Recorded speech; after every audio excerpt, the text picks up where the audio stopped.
I saw the Doctor. But he didn't see me. Like all who come to my ship, he heard the signal. His blue box appeared on my craft, breaking through from beyond. With even just a small gap in the door, I tapped the mind of his latest companion. She saw me, but only a glance before I pulled away. I reached out to the rest of the ship, slipping into the minds of my followers to let them know we finally had our guest of honor.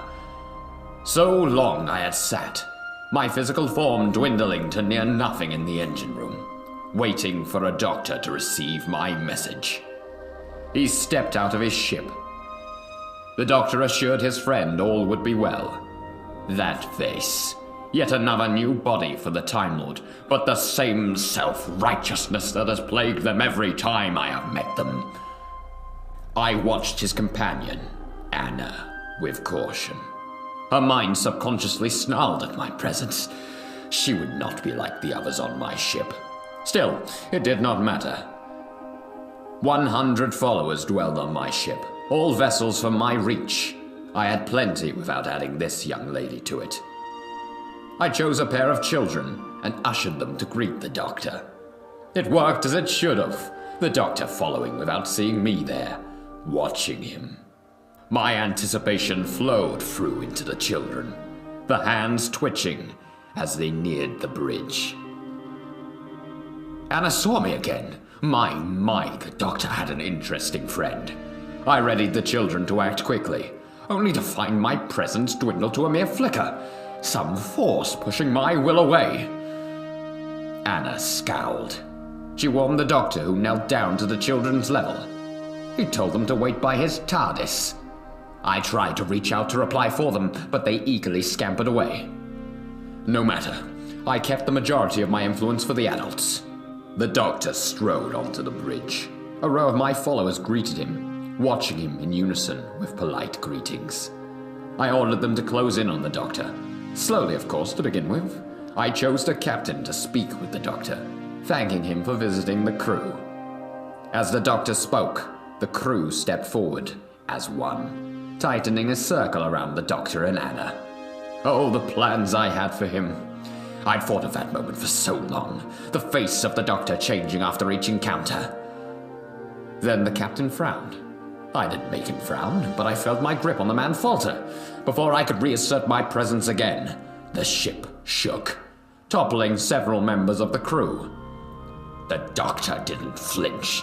Of course he didn't. I'd met incarnations who manipulated the stars themselves, so I couldn't help but wonder what kind of Doctor this one came to me as. He strode through my ship, Anna quickly matching his steps. I reached out to any of the vessels on my ship, but the impacts on the outside of it kept me from getting a grip on them. Each time either the Doctor or his companion passed one of the disorientated crew, they whispered something in their ear before rushing down the corridor, further and further, closer and closer to me. Outside my door, Anna stood her ground. I pushed my presence closer to her, trying to cage her strength, when her mind forced me back, causing me to withdraw back to the engine room. One body still welcomed me. Yes, it jostled from side to side in its seat, the badge still hanging loosely from its shirt, but the body didn't fight back. It couldn't. My presence kept what was left of their original self from crossing over to the other side. I turned it to face the entrance. The door opened with a buzz of the Doctor's sonic screwdriver. I spoke through the body. Doctor, a pleasure as always. It's you, isn't it? He locked the door behind him.